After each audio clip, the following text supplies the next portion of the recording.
Men hech kim yo'q joyning o'rtasiga katta doira chizdim va bu bizning tasodifiy obunachimiz.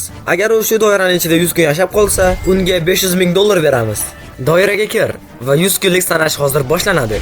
Taymer ishlayapti. U 100 kun davomida shu doiraning ichida yashashi kerak va bu yerda hech narsa yo'q. Kris, men hozir uyni tushiraman. Tushib ketmasa bo'ldi. Bilasanmi, Kris umuman bu narsaga o'qimagan. Gaz pedali qaysi edi? Ehtiyot bo'l zina. Sekin. Xo'sh mana, uyning ichida 100 kunga yetadigan oziq-ovqat, kiyim-kechak va kerakli buyumlar hammasi bor. Voy, bu yomonroq bo'lishi mumkin edi. To'g'ri. Qarang, ana uyni ko'ryapsizmi? Uyni butunlay o'rab olib, hech narsa demang. Olg'a. Bu zo'r bo'ladi.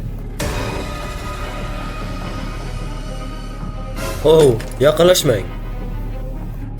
Mana eshitayotgan bo'lsangiz, boshingizni qimirlating.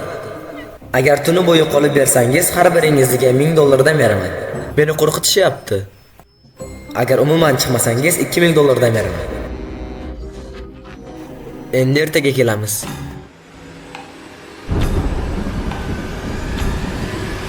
Masxarabozlar hali ham shu yerda turibdi. Qo'shimcha xavfsizlik kabi.